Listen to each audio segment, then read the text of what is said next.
How are we doing, Kansas Jayhawks fans? This is your host, Nick Rondeau, bringing to you with some Jayhawks Daily content.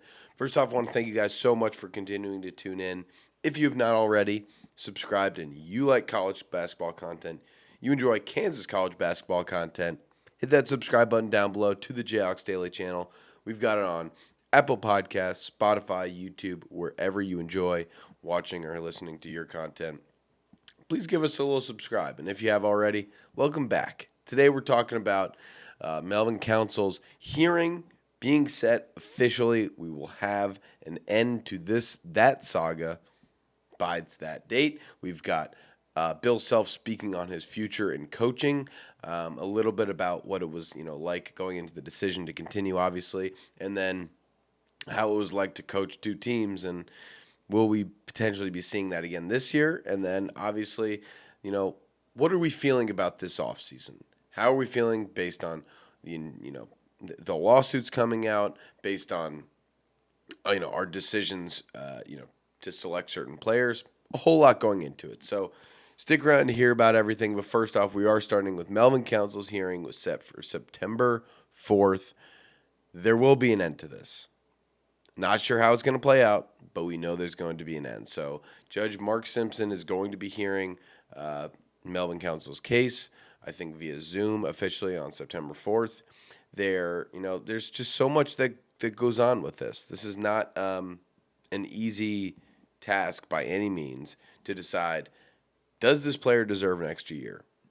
Do we think that they are worthy of this based on their case? And we've gone over Melvin's case. Junior college, 2 years of it, was forced to do that because of what was led to a completely charges dropped a case that he had, and he believes that that limited his potential future, and he should be compensated in some way just by getting eligibility left. And the NCAA has already made their statement. The NCAA said, no way. I don't think so.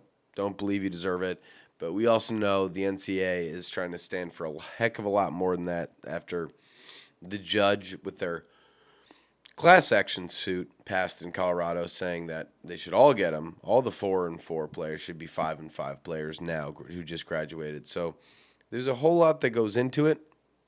But we know at least when the end of the saga will happen. And there's a couple of caveats to this, obviously.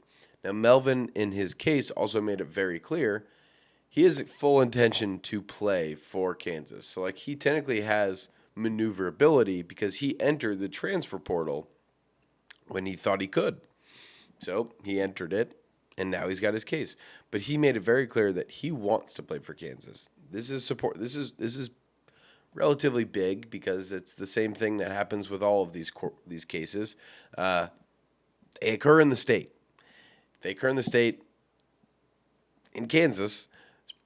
Decent chance that he's going to feel a little bit better saying, you know what, he wants to play for Kansas. I would reward him this rather than, he's just trying to leave. Why would I give him the benefit of the doubt? Now, obviously, they're supposed to remain impartial. Who knows? That judge in Alabama did end up turning on Bediako in the case, but there are a couple ways you can go about it. They can go, temporary injunction. They can go partial injunction.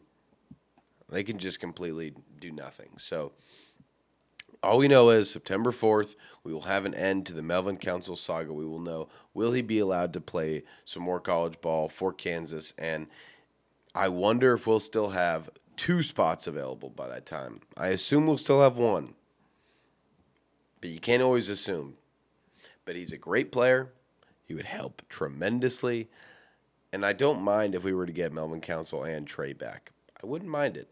I would, however, like to get a big man, but we'll have to see. Can't just wish. You got to bring it into fruition. So we'll see where this continues, but September 4th, Melvin Council, we will know if you will be a Jayhawk or not. And if not, pleasure to have, on the team. Absolute pleasure. But next up, we're talking about Coach Self and, his future. And he spoke about this a few times now. And immediately after, he said, I got to think. I got to be honest because this is not an easy decision.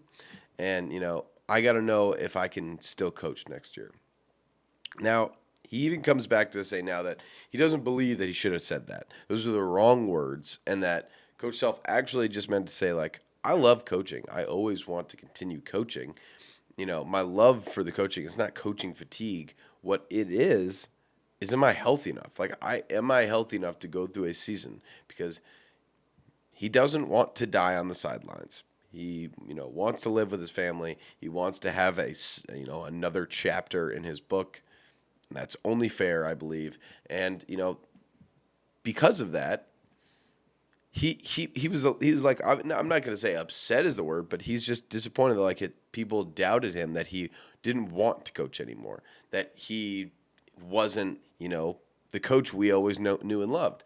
It's just he also wants to make sure he is going to be safe, his family's going to be safe, and that the team's going to be safe, because nobody is safe if a coach passes on the sidelines. So, I just think he going into the depth that he did, and obviously knowing the passion that he has for the game, he mentioned obviously all the rigors that come with this new job, transfer portal, budgeting, high school recruiting, dealing with, the new 5-5, like everything along those lines, international prospecting. Like, there's so many things that go into the job that he said, I know how I can surmise how people think these are reasons why I would step away. And that's not the reason. None of those were the reasons for him. It was purely just a health-based decision. Am I healthy enough? Okay, I am. I'll continue to coach, because he loves coaching and everything that goes along with it. The connections that you have with the players, the roster construction, and obviously just like the development that you have, chemistry-wise as a team and as individuals. So it was very clear that, Coach Self wants to coach.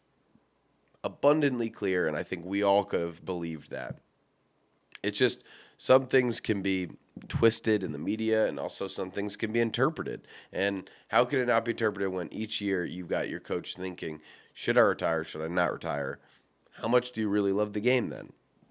Well, it's pretty easy when you think, I'm choosing it with the potential risk that I could die. I don't think I will, but I could.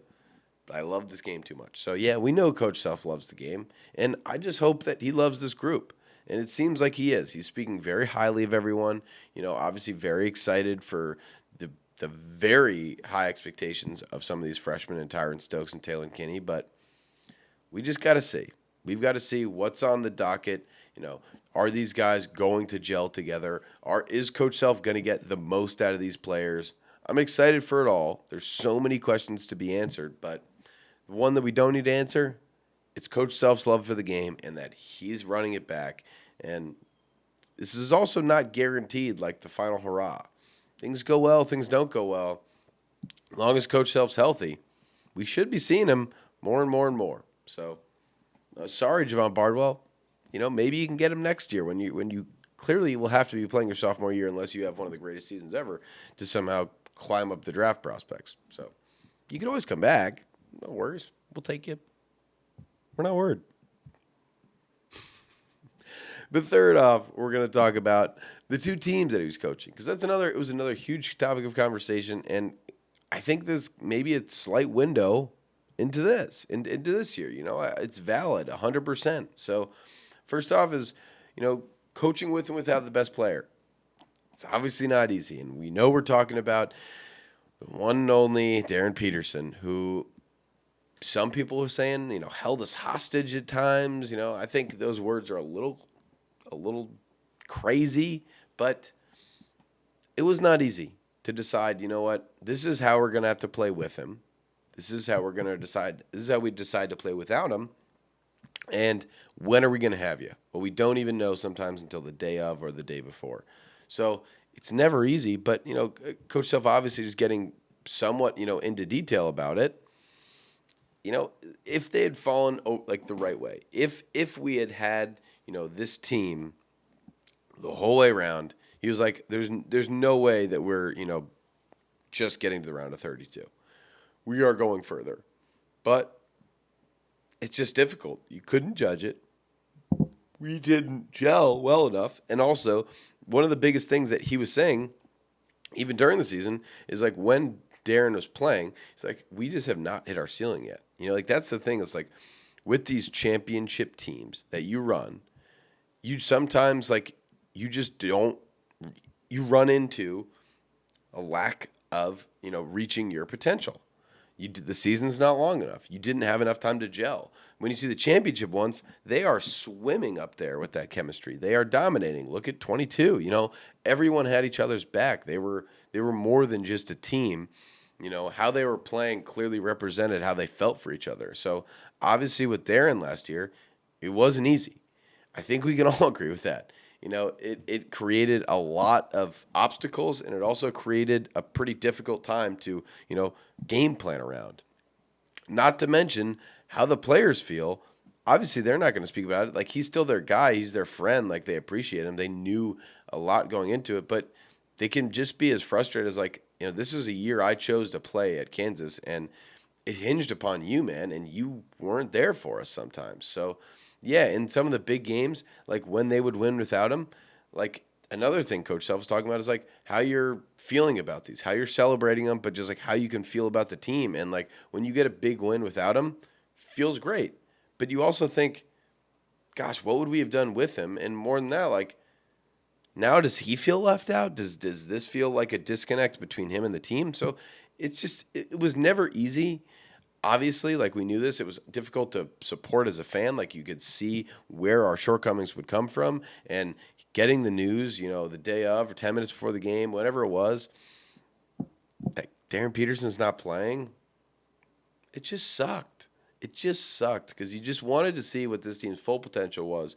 He was obviously your best player, and you knew they could reach the mountaintop. I mean, maybe some people didn't, but I knew they could if they just had a full season, 100% attended, full season, with Darren Peterson, a little bit more on ball because he would know the offense more, because he could play more, just would have went well. But this is what I wanted to bring up this topic, because about this team, I'm not saying it, and I don't ever want to put anything on what's going to happen next.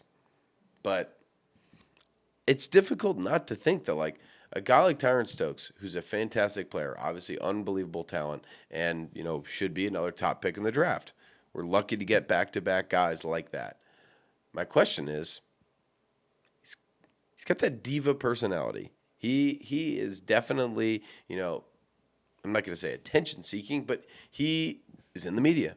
He enjoys time spent in the media and, like, his name being talked about. So I don't want a two-team system again. I don't. I want a system where the coach gets all of his players at all the right time and just has that connection. They have a clear connection with one another.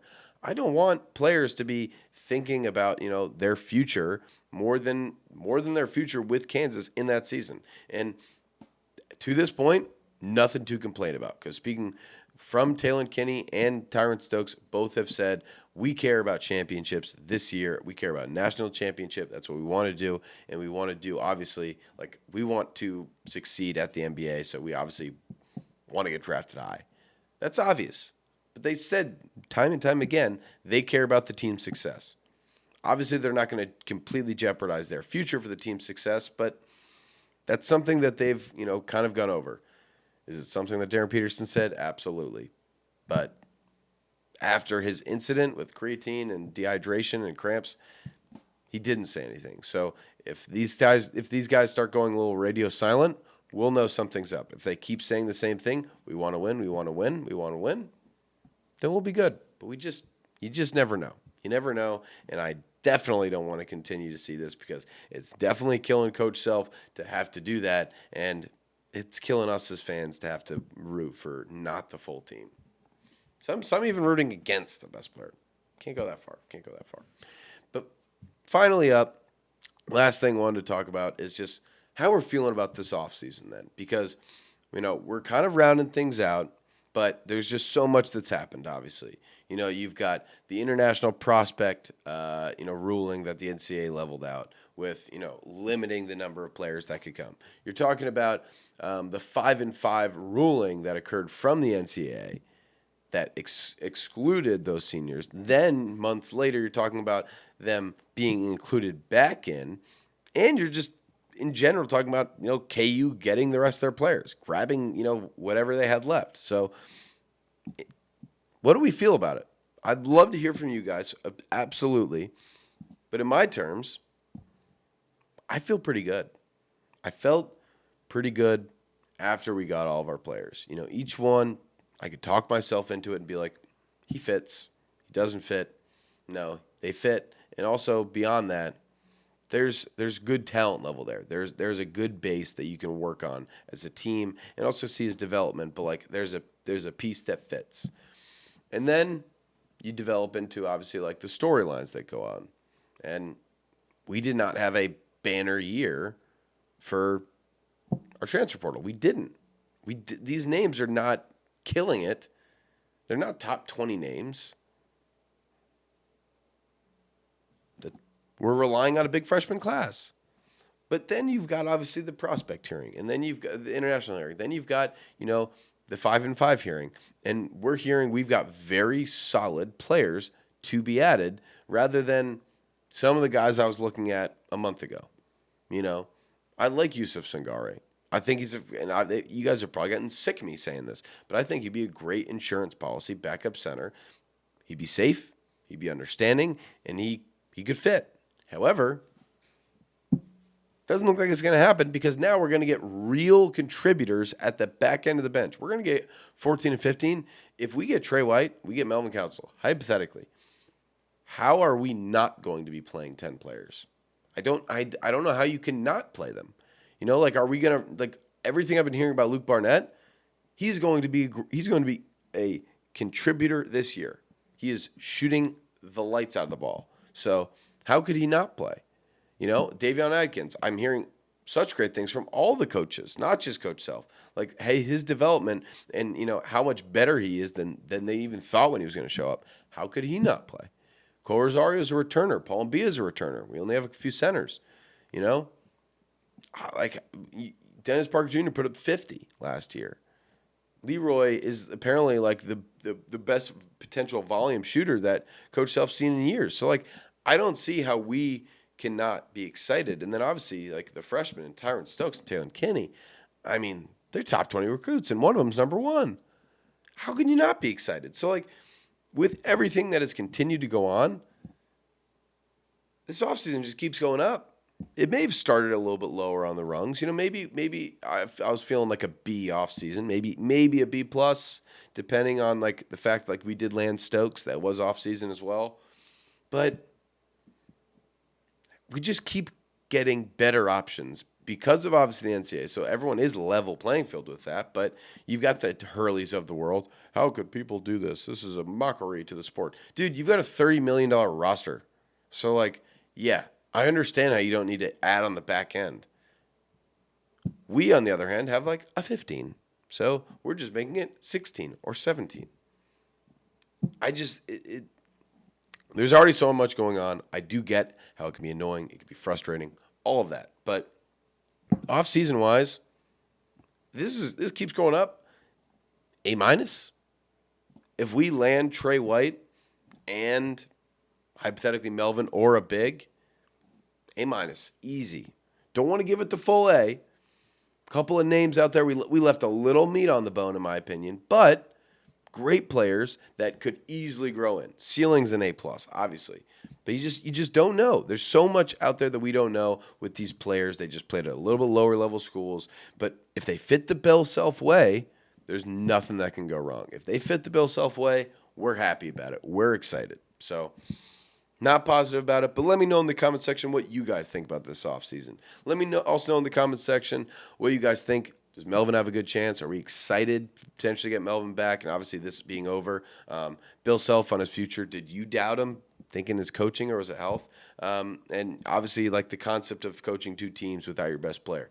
And then, like I said, give me a grade. What do you think of this offseason? What are you happiest about? Maybe a high and a low or something like that, because I'm going to be doing that this week of a high and a low of the offseason. So thank you guys so much for continuing to tune in. Again, Apple Podcasts, Spotify, YouTube, wherever you enjoy watching or listening to your content, we're all over it. Very much appreciate the support all over. And Let's go. Rock chalk. Go Jayhawks.